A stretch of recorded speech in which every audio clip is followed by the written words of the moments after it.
Hello दोस्तों, स्वागत है आपका अपने चल तैयार जीत में। आज हम देखने वाले हैं कक्षा 9वीं के त्रैमासिक परीक्षा यहाँ पर 2022-23 का जो पेपर चल रहा है। यहाँ पर हम विज्ञान पेपर का सलूशन देखने वाले हैं इस वीडियो में। तो यदि वीडियो अच्छा लगता है तो वीडियो को लाइक कर दीजिएगा और चैनल पर पहली बार आए हैं तो चैनल को सब्सक्राइब जरूर कर लीजिएगा। साथ ही साथ बेल आइकन है उसे भी आप ऑल पर सेलेक्ट करके यहाँ पर सेट कर दीजिएगा। तो इसका समय अवधि आपको 3 घंटे का मिलेगा। यहाँ पर पूर्णांक आपका 75 नंबर का रहने वाला है। तो यहाँ पर देख लीजिए अच्छे से, आपको यहाँ पर ऑब्जेक्टिव क्वेश्चन है वो 30 नंबर के मिलने वाले हैं, तो इनको भी अच्छे से ध्यान रखिएगा। तो आइए देखते हैं यहाँ पर तो हमारा क्या दिया गया है इसमें। पहला क्वेश्चन देख लेते हैं। तो पहला क्वेश्चन आप अच्छे से पढ़ लीजिएगा। इसमें क्या लिखा हुआ है, कोशिका को यहाँ पर पावर हाउस क्यों कहा है, मतलब कोशिका का पावर हाउस किसे कहा जाता है, यानी क्या कहलाता है। तो ऑप्शन दिए है माइटोकॉन्ड्रिया, प्लास्टिड, अंतःप्रद्रव जालिका, इनमें से कोई नहीं। जिसका सही आंसर हो जाएगा आपका माइटोकॉन्ड्रिया। इसे पावर हाउस या ऊर्जा ग्रह भी कहते हैं। निम्न में से कौन सा रासायनिक परिवर्तन है। तो रासायनिक परिवर्तन कौन सा है, तो यहाँ पर ऑप्शन दिए है बर्फ का पिघलना, दूध से दही का बनना, बारूद का बनना, इनमें से कोई नहीं। तो इसका सही आंसर हो जाएगा हमारा यहाँ पर दूध से दही का बनना। वे परिवर्तन जो दोबारा से उसी अवस्था में नहीं लाए जा सकते उन्हें हम रासायनिक परिवर्तन कहते हैं। जैसे दूध से एक बार दही बन गया तो उसे हम दही को दूध नहीं बना सकते हैं। तो यहाँ पर ये आपका रासायनिक परिवर्तन हो जाए। जब तक कि यहाँ आपको पता है कि बर्फ़ से पिघला देंगे तो पानी बन जाएगा, और पानी को पिघला मतलब पानी को जमाएंगे तो यहाँ पर बर्फ़ फिर से बन जाएगी। इसी प्रकार से बारूद होती है, तो इसको भी किसी क्रिया द्वारा आप दोबारा से उसी फॉर्म में ला सकते हैं। इसके बाद दिखाया आपका तीसरा क्वेश्चन, घर्षण बल सदैव वस्तु की गति का क्या करता है। यहाँ पर ऑप्शन दिया है आपका प्रतिरोध करता है, संतुलन करता है, बढ़ाता है, या कोई प्रभाव नहीं डालता। तो आपको पता होगा यहाँ पर जो घर्षण होता है यानी घसीटने पर आपको पता है एक अलग से बल लगता है, उसे प्रतिरोध बल कहते हैं। इसी को विरोधी बल भी कहा जाता है। इसके बाद अगला क्वेश्चन दिया है हमारा, त्वरण की एसआई मात्रा क्या होती है, यानी त्वरण का एसआई मात्रा क्या है। पहला ऑप्शन दिया है M(s)-1, यहाँ पर MS(m)-2 या फिर M। तो इसका सही आंसर हो जाएगा आपका M(s)-2, यानी इसे इस प्रकार से भी बोलते हैं, यानी M(s)², यानी मीटर प्रति सेकंड स्क्वायर बोलते हैं। जब ये ऊपर जाता है तो इस प्रकार से लिख जाता है, इसे इस फॉर्म में लिख दिया जाता है। अगला लिखेंगे। अगला क्वेश्चन हमारा क्या दिया है, इसको भी देख लेते हैं। तो यहाँ पर लिखा है समसूत्री विभाजन में एक पैतृक कोशिका से कितनी संतति कोशिकाएं बनती हैं। तो आपको समसूत्री लिखा हुआ है, तो सम मतलब एक से कितना हो जाएगा सम आपका। तो यहाँ पर ऑप्शन दिया गया है 1, 2, 3 या 4। तो इसका सही आंसर हो जाएगा आपका 2 हो जाएगी। एक से कितनी बन जाती है संतति कोशिकाएं, 2 बन जाती हैं। शुष्क बर्फ क्या है। तो ऑप्शन दिया गया है शुष्क बर्फ क्या है, ठोस carbon dioxide, nitrogen oxide, carbon dioxide, या कोई नहीं। तो इसका सही आंसर हो जाएगा आपका ठोस कार्बन डाइऑक्साइड को हम शुष्क बर्फ भी बोलते हैं। इसके बाद तापमान बढ़ाने पर पदार्थ के कणों की गति पर क्या प्रभाव पड़ेगा। तो इसका मैं आपको अच्छे से समझा देता हूँ। जैसे कि आपने यहाँ पर पानी गर्म किया होगा, ऑप्शन देख लेते पहले। गति कम हो जाती है, कोई प्रभाव नहीं पड़ेगा, गति बढ़ जाएगी, या गति एक समान रहेगी। तो आपको पता है जैसे कि फ्रेंड्स आपने देखा होगा कि अपन जब पानी गर्म करते हैं तो उसमें जो पानी के मॉलिक्यूल्स होते हैं तो वो आपने देखा होगा जस्ट ऊपर आने लगते हैं, यानी पानी उबलने लगता है, तो उनकी गति कम हो रही है या फिर बढ़ रही है। तो आपको कह सकते हैं कि यहाँ पर गति है वो बढ़ जा रही है। तो तापमान अगर किसी चीज़ को देते हैं तो हमेशा गति कैसी हो जाती है, बढ़ जाती है। इसके बाद अगला, वाहनों में ईंधन के रूप में कौन सी गैस प्रयोग की जाती है। तो ऑप्शन दिया है आपका यहाँ पर हाइड्रोजन गैस, CNG, या फिर TPS, TPG, या इनमें से कोई नहीं।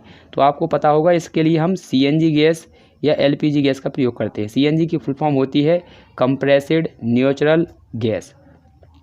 अगला क्वेश्चन देख लेते हैं। अगला हमारा दिया है यहाँ पर रिक्त स्थान दिए गए हैं, तो इनको अच्छे से पढ़ लीजिएगा। तो पहला हमारा क्या है, रिक्त स्थान दिया गया यहाँ पर। तो परम शून्य ताप का मान होता है, तो कितना होता है यहाँ पर इसका लिख लेंगे -273 डिग्री सेल्सियस होता है। कितना होता है, -273 डिग्री सेल्सियस होता है। तो अच्छे से इसको भर लीजिएगा पहले का। अगला लिखा है केंद्रक की खोज वैज्ञानिक ने की थी। तो आपको पता होना चाहिए किसने की थी। तो इसका भी आंसर देख लेते हैं। इसकी खोज की थी रॉबर्ट किसने की थी। तो यहाँ पर रॉबर्ट ब्राउन किसने की थी, रॉबर्ट ब्राउन ने की थी। तो इसका आंसर हो जाएगा रॉबर्ट ब्राउन। अच्छे से लिख लीजिएगा, ये दूसरे क्वेश्चन का आंसर है आपका रॉबर्ट ब्राउन। इसके बाद अगला लिखा है हमारा क्या, तीसरा, वेग में परिवर्तन की दर कहलाती है। तो इसे क्या कहते हैं, ध्यान रखेंगे। वेग में परिवर्तन की दर को बोलते हैं त्वरण। क्या बोलते हैं, त्वरण बोला जाता है। तो ये हमारे तीसरे क्वेश्चन का आंसर हो जाएगा त्वरण। अच्छे से लिख लीजिएगा। ये रॉबर्ट ब्राउन, ये त्वरण। अब चौथा क्वेश्चन देख लेते हैं। बल का ऐसा ही मात्रक होता है, तो आपको पता होना चाहिए क्या होता है, न्यूटन होता है। क्या होता है, न्यूटन होता है। तो इसका आंसर लिख लेंगे। इसके बाद अगला देखेंगे। अगला क्वेश्चन आपका क्या दिया है, किसी वस्तु का जड़त्व की माप होती है। तो जड़त्व की माप क्या होती है यहाँ पर पता होना चाहिए आपको। तो जड़त्व की माप कुछ नहीं होती है यहाँ पर, जितना उसका वजन होगा यानी जितना उसका द्रव्यमान होगा उसी पे वो निर्भर करता है। तो इसका हो जाएगा द्रव्यमान, द्रव्यमान हो जाएगा यहाँ पर। जड़त्व की माप क्या होती है, जितना कोई चीज़ भारी होगी उतनी ही उसमें जड़त्व होगा। अगला है, इसके बाद अगला देखेंगे, क्रोमोसोम डीएनए एवं के बने होते हैं। तो इसका आंसर देखेंगे तो किस किस से बने होते हैं। तो इसका आंसर हो जाएगा आपका प्रोटीन। डीएनए किससे बना होता है, प्रोटीन, और डीएनए आपका यहाँ पर नहीं, क्रोमोसोम यहाँ पर बना होता है डीएनए और प्रोटीन का बना होता है। तो आंसर इसका हो जाएगा प्रोटीन, इसमें भर लेंगे। इसके बाद लिखा है संरचना एवं कार्य के समान यहाँ पर होती है, तो उनको हम क्या कहते हैं, ध्यान रखेंगे। तो उसको हम क्या कहते हैं यहाँ पर, ऊतक कहते हैं। तो इसका हो जाएगा ऊतक। ऊतक क्या हो जाएगा, ऊतक हो जाएगा। अच्छे से लिख लीजिएगा इसे, ऊतक। अगला देखेंगे। अगला हमारा आशा है कि आपने अच्छे से देख लिया होगा। इसके बाद अगला हमारा आ रहा है यहाँ पर सही जोड़ियाँ। तो सही जोड़ियाँ देख लीजिए। तो सही जोड़ियाँ मिला लेते हैं। तो यहाँ पर लिखा है सही जोड़ियाँ मिलाइए। तो पहला है आपका न्यूटन। तो न्यूटन का आप मिलाएंगे यहाँ पर। न्यूटन का आपको पता है कि गति के नियम न्यूटन ने दिए थे यहाँ पर। इसके बाद अगला लिखा है कोशिका भित्ति, तो किसकी बनी होती है, आपको पता होना चाहिए, सेलुलोज की बनी होती है। इसके बाद अगला लिखा है कोशिका, यहाँ पर प्रकाश संश्लेषण। तो प्रकाश संश्लेषण किसके कारण होता है, तो हरित लवक जो होता है उसके कारण होता है हमारा। इसके बाद लिखा है जंग का लगना कैसा है, यहाँ पर कैसी क्रिया है, ये रासायनिक अभिक्रिया, आपको ये पता होना चाहिए। इसके बाद अगला हमारा क्या हो जाएगा यहाँ पर, कोशिका की खोज किसने की थी। तो कोशिका की खोज आपको पता होगा किसने की थी। तो कोशिका की खोज हमारी रॉबर्ट हुक ने की थी। इसके बाद अगला लिखा है चंद्रमा कैसी, यहाँ पर चंद्रमा कैसी गति करता है, तो आपको पता होगा वृत्तीय गति करता है। इसके बाद वेग में जो कमी होती है उसे क्या कहते हैं, मंदन कहते हैं। और जो हमारा लास्ट हो जाएगा रुकी हुई बस में कौन सी अवस्था होती है, तो यहाँ पर पता होगा आपका विरामावस्था होती है। तो आशा है कि आपने अच्छे से इसको समझा होगा, तो आपको पूरे यहाँ पर समझ में आ गए होंगे। तो अच्छे से इसको समझ लीजिएगा और यहाँ पर कंप्लीट कर लीजिएगा। इसके बाद अगला देखेंगे क्वेश्चन। अगला क्वेश्चन दिया है एक वाक्य में उत्तर। तो एक वाक्य में उत्तर आपको यहाँ पर दिए गए हैं। तो पहला हमारा क्या लिखा है, क्वेश्चन पढ़ लेते हैं। तो पहला क्वेश्चन लिखा है पदार्थ की, यहाँ पर पढ़ेंगे, पदार्थ की व्यवस्था जिसमें आकार एवं आयतन दोनों ही निश्चित होते हैं क्या कहलाते हैं। तो यहाँ पर ध्यान रखना आकार और आयतन निश्चित होते हैं किसमें, तो इसका आंसर हो जाएगा पहले वाले क्वेश्चन का हमारा, इसका लिख लेंगे आप ठोस। किसमें होता है, ठोस में होता है, आकार और आयतन दोनों ही निश्चित होते हैं। इसके बाद लिखा है आपका दूसरा क्वेश्चन, नमक एवं आयोडीन के मिश्रण को किस विधि द्वारा अलग करेंगे। पृथक मतलब होता है अलग करना। जिसका आंसर लिखेंगे आप ऊर्ध्वपातन, किसके द्वारा, ऊर्ध्वपातन विधि द्वारा। तो अच्छे से लिख लीजिएगा। इसके बाद लिखा है जड़त्व किसे कहते हैं। तो जड़त्व किसे कहते हैं, कोई वस्तु अपनी गति का जो विरोध करती है उसे हम जड़त्व कहते हैं। इसका आंसर भी आप अच्छे से लिख लीजिएगा। इसके बाद संवेग किसे कहते हैं, तो संवेग भी लिखेंगे आप, ठीक है, संवेग लिख लीजिएगा यहाँ पर, इसकी परिभाषा आप अच्छे से लिख लीजिएगा। इसके बाद लिखा प्रोटीन का संश्लेषण कोशिका में कहाँ होता है, तो इसका लिखेंगे आप, ये पाँचवें का आंसर है यहाँ पर। तो इसका हो जाएगा अंतः प्रद्रव जालिका, क्या हो जाएगा, अंतः प्रद्रव जाल का आंसर इसका हो जाएगा। अगला लिखेंगे। अगला क्वेश्चन दिया है विलयन किस प्रकार का मिश्रण है। तो इसका आंसर लिखेंगे विलयन किस प्रकार का है, तो समांगी। कैसा है, समांगी है। तो यहाँ पर इसका आंसर लिख लीजिएगा आप, समांगी मिश्रण हो जाएगा। इसके बाद लिखेंगे एटीपी की फुल फॉर्म क्या होती है। तो इसका लिख लेते हैं, यहाँ पर हो जाएगा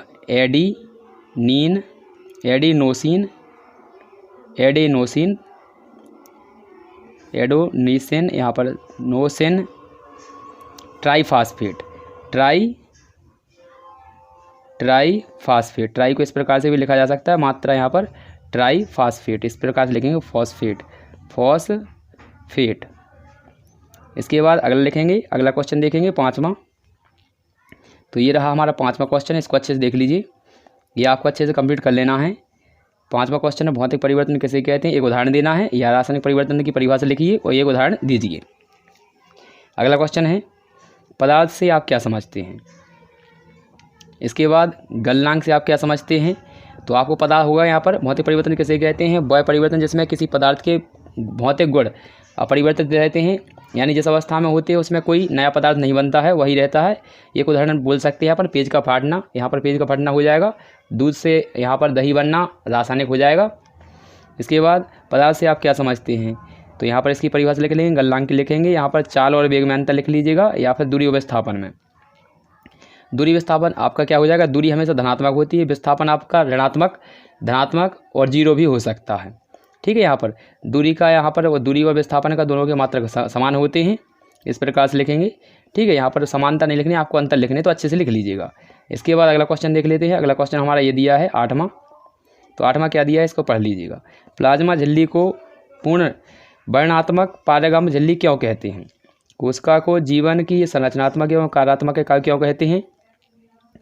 संवेग संरक्षण का नियम क्या है, इसे लिखिए, या फिर न्यूटन की द्वितीय गति का नियम भी आपको लिखना है। तो 9 तक आपका आंसर हो चुका है। यहाँ पर 10वां देख लेते हैं, 10-12 तक देख लेते हैं यहाँ पर। इसके बाद अगले वाले में देखेंगे, तो यहाँ पर लाइसोसोम को आत्महत्या की थैली क्यों कहते हैं? रिक्तकाई कोई 2 कार्य बताना है अथवा में। निलंबन क्या है? टनल प्रभाव क्या है? इसके बाद पदार्थ की यहाँ पर क्या लिखा है, अगला देखेंगे। किसी पदार्थ की अवस्था परिवर्तन के दौरान तापमान स्थिर क्यों रहता है? इसके बाद पदार्थ की 3 अवस्थाओं के नाम बताना है, तो आपको पता होगा, ठोस, द्रव एवं गैस। गोल्जी उपकरण के कोई 2 कार्य बताना है, तो ये आपका हो जाएगा, यहाँ पर गोल्गी है, उपकरण के 3 यहाँ पर 2 यहाँ पर कार्य बताने हैं। आशा है कि आपने पूरा अच्छे से देखा होगा वीडियो। इसके बाद जो अगले क्वेश्चन हैं वो अगले वाले वीडियो में देखेंगे। यदि वीडियो अच्छा लगता है तो वीडियो को लाइक कर दीजिएगा। मिलते हैं अगले वीडियो में, तब तक के लिए जय हिंद, जय भारत।